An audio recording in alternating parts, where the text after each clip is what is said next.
Hello, everybody. Welcome back to another episode of Ruby for All. Julie, what is up? It was 35 degrees outside today, and I could not take my kids on a walk to school because it was too cold. I told you before the show started, it's a little chilly here too. But when I say chilly here, I mean like 60 degrees. But that's still chilly for me. But I was like, get out of bed. It's cold. Wait, so was it 60 degrees in your house or outside? Outside. It's 60 right now. This morning, it was in the 50s. Would you rather be cold or hot? I would definitely, hands down, want it to be spring and summer now. Yep. That's why I like Arizona, because it's already almost spring. I don't know what this random cold front is, but it was really nice before it came through and I'm ready for it. 60 degrees can mean very differently for like shade and the sun shining down. Like if it's sunny and there's no wind and it's 65, I can deal with that. But same. I especially struggle with what I'm supposed to wear when it's 65, because am I going to be standing in the sun or am I going to be standing in the shade? Is it going to be windy? I don't know how windy wind is. Yeah, I am the master of layers because I'm always cold. And when I used to live in North Carolina, it would be like 30 in the morning and like 70 in the afternoon. And so I would biking to class and stuff or skateboarding to class. And it's like, oh my God, I'm freezing. I can't feel my hands. I can't feel my face. There's snot running down my face. And later that day, I'm profusely sweating. It's like, what is this? That's like getting ready to go skiing. Yeah. Do you ski? I do. I went on a ski trip, not last week, but the week before. And amazing snow because we got in and then there was a series of snowstorms. Every other day was a snowstorm. So we skied every other day after and got this nice, beautiful powder. Nice. I snowboard, but I haven't done it in a while, but I really enjoy it when I get to do it. I did snowboarding too. So I started with skis. Then I switched over to snowboarding because it was like the cool thing to do. I was a teenager at the time. I switched back mainly because my kids are skiing now and it's way easier to be on skis to lift them up if they fall. That makes sense. My dad is a skier. When I saw like the options of like skiing or the snowboarders, like Shaun White was really big when I was younger and like snowboarding was like all the rage. I'm like, I'm trying to shred. I picked up snowboarding relatively easily. I surfed and I skateboarded and longboarded. And I feel like I'm kind of used to boards. So I kind of picked it up quickly, which was nice. I had a conversation about this with somebody about board sports. Do they actually transfer between them? Like, I feel like surfing and skateboarding and snowboarding, even though they're all boards and you're standing like the same way, don't seem like you could transfer the same muscles. It's a lot of balancing. Like you don't use the same muscles. There are a lot of aspects that don't transfer, but in terms of like, I need to balance, like there are muscles like in your like legs and back and stuff that you tune up for balancing better. If you just kind of understand how your balance works a little bit, I think it's a little bit easier. Snowboarding and skateboarding are a lot more similar than surfing. So not one-to-one, but I feel like if you kind of are already a little bit comfortable on a board, then you also don't have that fear aspect too of like, oh, what if I fall? Aspect. Well, I do too sometimes. Well, okay. So a snowboard, especially if the snow is powdery, I could fall on this powdery snow. It just feels like falling on a cloud. But on a skateboard and falling on cement, I feel like I can't do that. I've broken my elbow doing that and busted things up.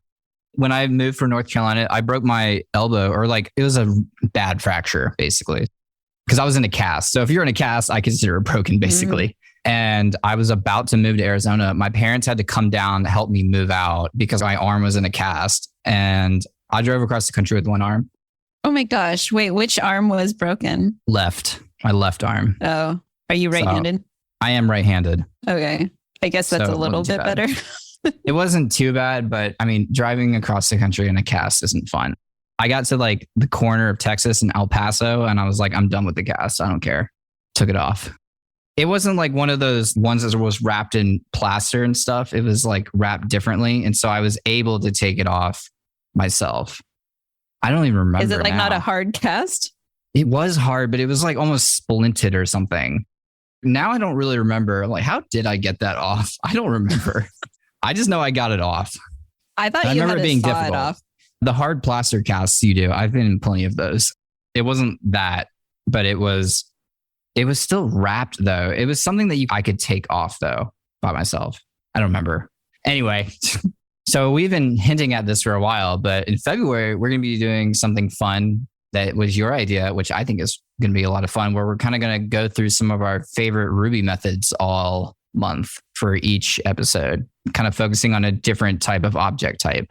Did I explain that well? Yeah. Well, I came across this idea mainly because I had talked to Colin Gilbert about, hey, I want to get better at trying to remember my Ruby methods and just being able to pull it out of a bag more quickly. Because I feel like at work, I don't really get a chance to do that. And so he suggested to do some code wars. So I would try to do one per day, and I really liked them. They were very bite-sized. I thought that it would be more like a leet code type thing where those seemed more involved and they were more complex. And I had to learn about all these data structures and algorithms. And I was like, I'm not interested in doing that. But doing the kata every day helped me kind of build up my bag of methods, and figured we could chat about some of our favorite methods on the show. Let's do it. Hopefully we'll just stop and remember or figure out the method if we don't explain it well. If I often get mid-explanation, I'm like, wait, I don't know as much about this as I thought I did. But we're going to try. And we're going to start with my favorite method, which is on the array object, which is map. You like to map, Julie? I do. Why do you like it? I feel like I just use it a lot. So map is a method on array that basically returns a new array if the conditions are met that you put inside of the block that map takes. And you can use the block shorthand, which is like an ampersand colon or an ampersand symbol. So like if you had a list of users and you wanted to get all their posts, you could say users.map and colon posts, and that would return you that list, which you wouldn't need to do an ActiveRecord, but that's one way you could do that. Typically, you pass it a block and you do some sort of logical condition that's like, okay, if the value is over 1, add it to my new array. And that's a nice way to take a list of data and convert it into a new list of data that you can then use wherever you want. I do this a lot. I use map all the time. It has an alias called collect that I also like. And I didn't realize collect was an alias for map for a little bit. So I was like using collect all over the place. But yeah, I love a map. I love a good map. So map iterates over an array and you pass it a block. If the conditions are met, it kind of like shovels into some new array. Yes. And then once it's done iterating, map returns an array.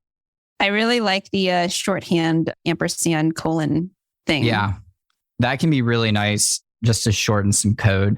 If you have a conditional on your method, let's say we had posts and we only wanted to get the ones that were archived. So you can do post.map archived if that's a Boolean, because that would evaluate to true or false. Because basically, whether or not the thing is added to the new array is whether the conditional is true or not. And so archived would be a Boolean, and that would be an easy way to kind of use that shorthand syntax. But if you're doing some more complex logic, then you're probably not going to be able to get away with that. Cool.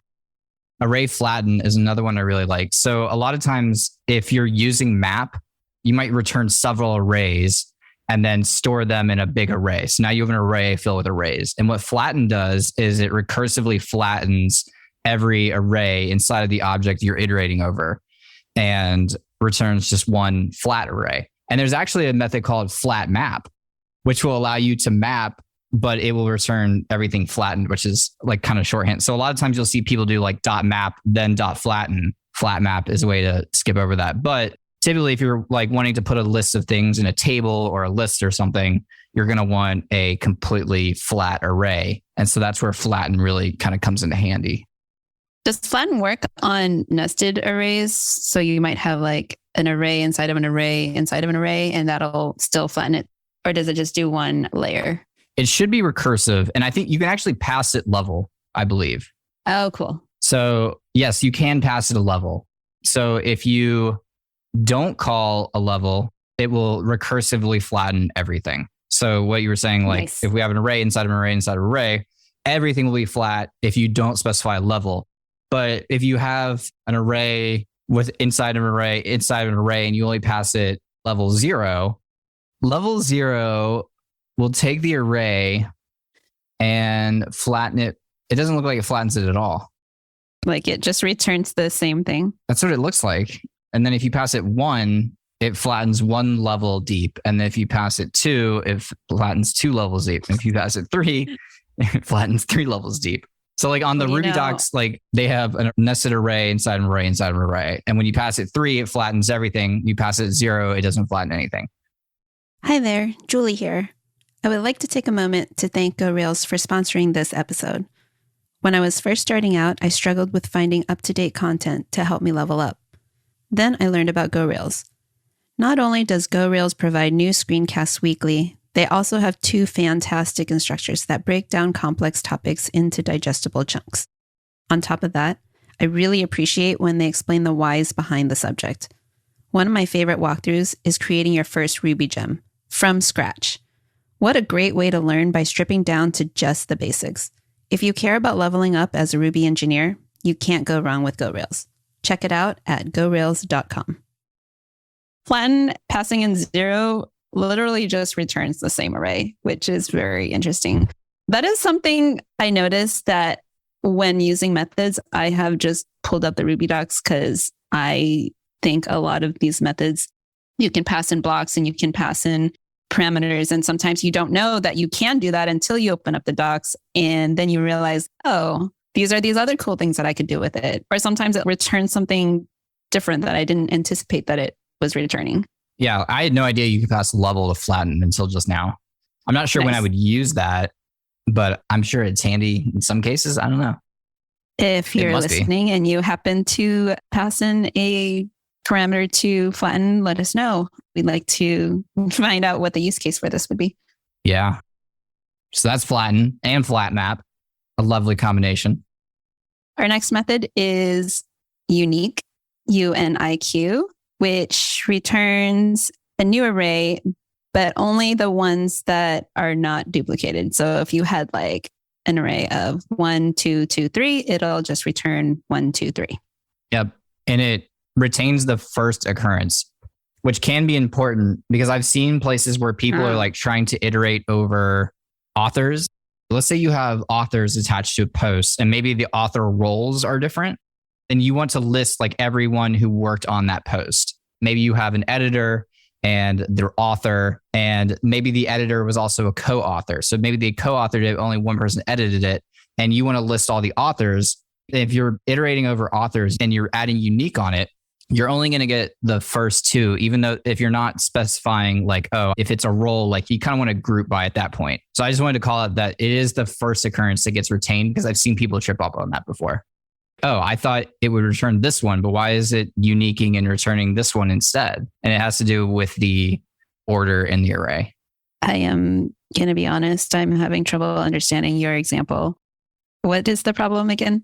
So sometimes you have an array of items, let's say an array of objects, and there's actually something on the object that differentiates it from the other, like a role. So if we had a list of authors and they all have a role, if you want to make sure that no author is duplicated, you would add unique. But that's going to leave off someone who has maybe 2 different roles on that same record. Oh, okay. So if you're iterating through that is authors, good to know. You call unique, it's going to return the first occurrence of that person, not maybe the one with the second role on it. And it depends like on how you set it up. But I just wanted to call that out, that it does retain the first occurrence because I have seen people trip on that. Nice. Thanks for letting me know. And can you pass in a parameter or a block with this one? I have no idea. It looks like you can pass a block. With a block given, it calls the block for each element, identifies using method equal, and removes the elements for which the block returns duplicate values. Wow. So in their example, they're uniquing on the size of an element. So they're calling array.unique and they're passing it a block where it's element and then it turns element.size. In that instance, the array they have is A, AA, AAA, B, BB, BBB. So when I am looking at this, and if I call unique without passing it a block, it's going to return that same array, right? Because every element is unique. It's A, B, B, B, B, B, B, B, B, B, B, B, B, B, B. So if you pass it a block and say element.size, you're saying, I want to return the unique list where it's basing it off element.size. So when you do that, it returns A, because the size of each of these strings is 1, 2, or 3. And that's the unique aspect. And it's so taking B doesn't get returned. Right, because it's taking the first occurrences. Yeah, okay. So if you did something like a.reverse.unique, then you would probably get the B's back instead of the A's. Correct. Cool. Learned something new. I felt like I knew that, but I haven't looked at that in a while.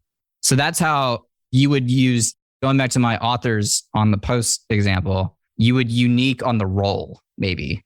So you want like unique person from each role to be displayed, for instance. That is a great point. Next one is shuffle, which returns a new array with the elements of self, shuffled, self being the array that this is called on. I don't use this a lot. I use this sometimes when I do coding problems, but I don't usually use this in practice. And the only reason I could think of to use this in practice is if maybe a post has related posts and you want to show those in a random order. Most people would want to show them on the date they were created or something. But if you wanted to show them in a random order, like, hey, you might like these posts, and then it just grabs a random order of posts and just displays them. But you can also pass random to it, which I did not know. And the optional random argument will be used as a random number generator. I might have to play around with that for a little bit. So the method that's after this is sample on an array. Yes. And I actually did use shuffle and sample in practice. So what sample is, it returns a random element from the array. And you can also pass in an argument to return however number that you want to get from this. Okay, so if I'm trying to get, let's say, an array of 5 things and I need a sample of 2 things from it, it's randomly grabbing 2 things from it, right? I don't need to do shuffle.sample. Yes. So I'm wondering if I did not do shuffle.sample, and I think I just did sample. But I think the original code might have been something like shuffle it and then grab me the first 2 items or something like that. But in practice, we have, say, assessments. Okay. And we only want to get a quiz of 5 things. Then we can call a sample of 5 on that. And then it'll randomly return these 5 assessments. That way, our learners can get like a different variety of questions each time they do the quiz. That makes a lot of sense. I've done a lot of online school. And so that maps perfectly to what I understand. Like sometimes you'll go through like a lesson assessment and you answer the questions and you write them all down. And then you don't send it to anyone because that would be cheating. But let's just say you come back to that assessment and it's a completely different questions or it's a different order. And you're like, what happened here? That's a great use case for that. Yeah, that's cool. So moving on from sample and shuffle is count, which returns the count of specified elements. And if you don't pass it a block or an argument, it will return the count of all elements. So this is probably something a lot of people are familiar with. Maybe you're showing 5 posts on a page and you're paginating that, but you want to show the user the count of all posts, maybe at the top of the page, showing 5 out of 1,000 posts. .count might be a thing you use there. I mean, depending on the pagination library, but removing that aspect, .count would be a great way to do that, where you already have your list of objects and you can call .count, get the count of them. And the nice thing with an array is it's not going to make a SQL query if those objects are already loaded into memory. So it's not using the SQL count. It's just counting the elements in the array. Because there are some methods in ActiveRecord that use the SQL count, like calling count in SQL to calculate how many records there are. But .count is an array method and it should not do that. Oh. Count executes a count every time. So in ActiveRecord, this is inappropriate most in general, it'll only use count if you always want to execute a SQL count right now. So then .size, dang, this got complicated. This is something I always have to go back and look at because I'm like, one of them is performant. One of them is less performant, but is very performant in certain circumstances. And one of them you just should use. But this is only with ActiveRecord, right? .count with just an array is not going to execute a SQL query. But for an active record relation, .count will execute a SQL query. And most Rails developers should actually be using size in most places, I believe. Yeah, so when you use size, you don't use the count query and it uses a select. Only use count if you want to always execute a SQL count query. So I got that wrong. The number one reason startups fail is that they run out of money. There are so many ways for startups to lose money. Downtime should not be one. Recent studies found that downtime can cost $427 per minute for small businesses and up to $9,000 per minute for medium-sized businesses.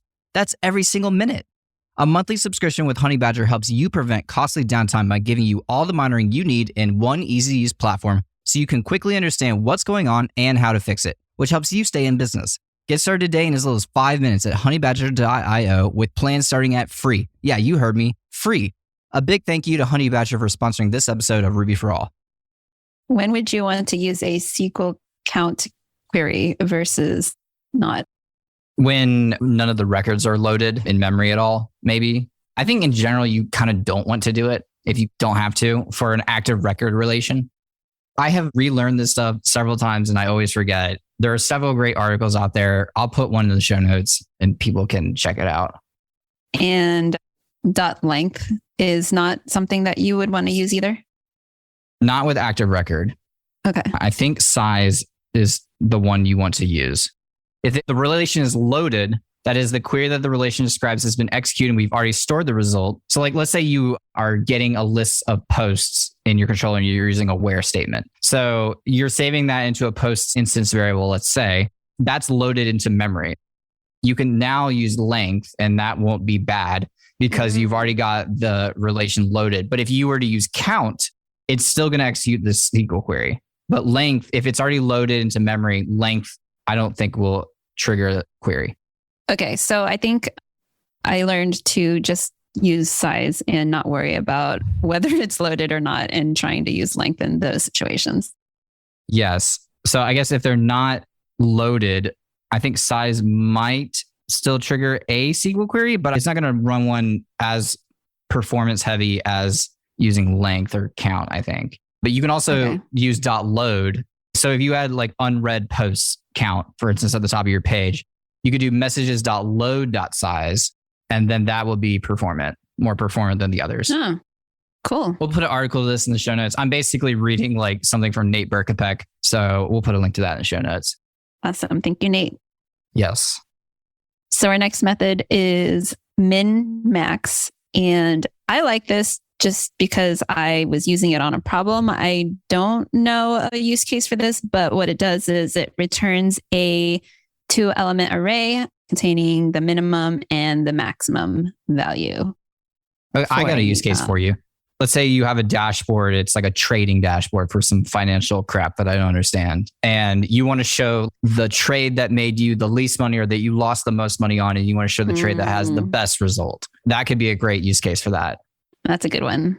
If you use a block, it's 2 parameters. So it would be like min-max, and then the block would be A and B. And then you could even use like the spaceship operator to say A.size, spaceship, B.size. Please don't ask me to explain the spaceship. Damn it. I was going to say, you brought up spaceship operator, so now you have to explain what a spaceship operator is. I truly cannot. Even if I tell you what it means, I still don't fully understand when to use this one. But it sounds simple, but it's like in process, when do I use this? So what it is, it compares 2 objects and returns 1 if the first object's value is larger, and 0 if both values are equal, and -1 if the second object's value is larger. So the example is 7 spaceship operator 1, and that returns 1 because the object on the left is greater than the one on the right. And if you have 1 spaceship operator 1, that returns 0 because they're both equal. And if you have 1 spaceship operator 2, it returns -1 because the value on the right is larger than the one on the left. You see why I didn't want to explain this? It's hard to explain this. And why I will always look this up as well myself. I have not had to use the spaceship operator in practice. Have you ever had to? I've seen it used, but I've never written it. I understand it when I'm reading it, but in practice, it's like, okay, but I could just use like this other thing. Most of the time, there's another way to do it. And if your brain doesn't automatically know how the spaceship operator works and you've not done it a ton, then you're probably going to lean for the way you know how to do it. Got it. That makes sense. So array.select is our next one, which calls a block if given with each element of the array and returns a new array containing those elements of the array for which the block returns a truthy value. Does it return a new array? It does return an array. Yes, I think it returns a new array, but it only returns the ones that satisfy the condition that you gave it in the block. Right. And if you don't pass a block, it returns an enumerator instead of an array. You said it returns a what now? Enumerator. You might have to explain what an enumerator is now. Oh, no. That's what I get. Enumerator is a class which returns both internal and external iteration. So most methods have two forms, a block form where the contents are evaluated for each item in the enumeration, and a non-block form which returns a new enumerator wrapping the iteration. That's all I got. Do you ever use select or similar methods and don't pass in a block? No. Yeah, because if I'm using a select, I'm trying to find something in the array typically, or like some specific use case. So normally I'm using map, not select, but if I am using select, I am always passing a block. Do you always pass a block for map also? Pretty much. Okay. I can't think of a time when I haven't. Okay. Fun fact, you added this fun fact. Filter was not an alias before 2.5, it looks like. I don't know which Ruby version, but so I was doing a Code Wars kata and I was trying to use dot filter for something. I was trying to get back something that met some condition. And it was like undefined method filter, no method error.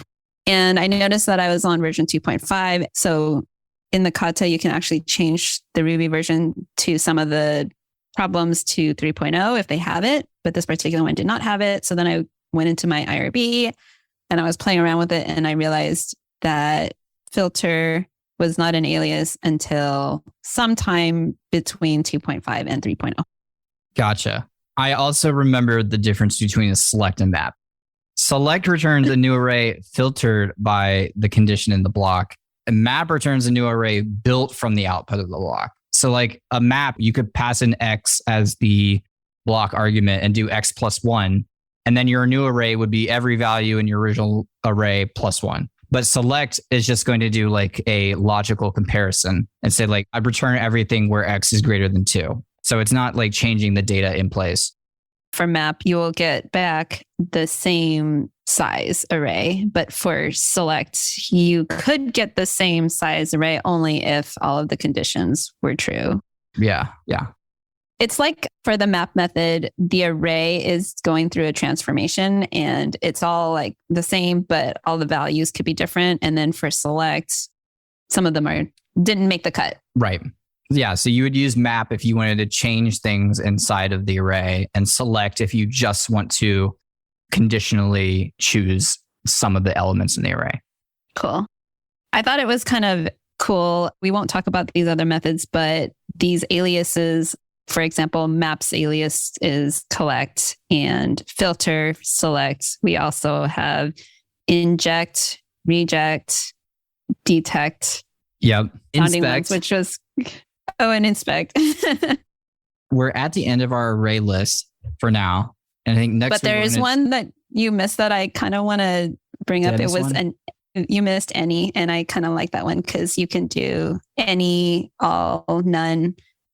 But basically, you can pass the any method and a block, and it will return true if any one of the elements met that criteria.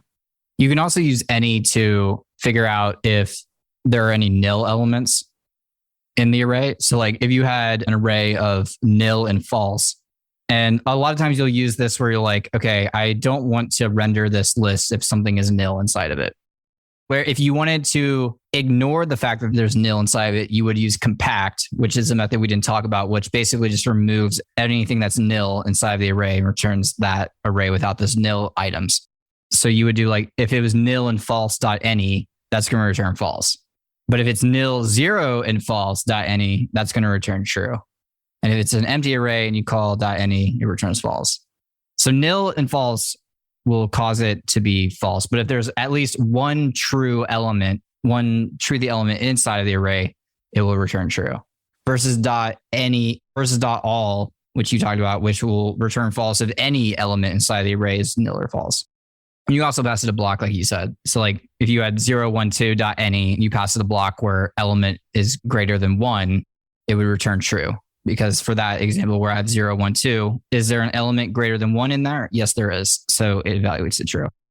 So yeah, I think those are all of the methods that we liked and or use in practice. Next week, we're going to look at hash. If we did not explain something well, or we missed your favorite array method, let us know on Twitter, I guess would be the best place, because I do check the email. I'm not an emailer, so check us out.